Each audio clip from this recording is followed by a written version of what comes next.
ನಮ್ಮ right, wrong ರೂಟಿನಲ್ಲಿ vote ಮಾಡಬಾರದು.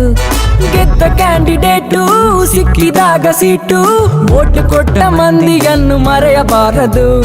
ಬಾಲ್ಯ ಮೂಡಿದೆ, ಪ್ರಾಯ ಮೂಡಿದೆ, ತಪ್ಪು ಒಪ್ಪು ಯಾವುದೆಂಬ ಸತ್ಯ ಗೊತ್ತಿದೆ. ಕನಸು ಕಾಣುವ ವಯಸ್ಸು ನಮ್ಮದು, ಕಾಲಿಗೋಡೆ ಮೇಲೆ ಬಣ್ಣ ಗೀಚಿದಂತಿದೆ.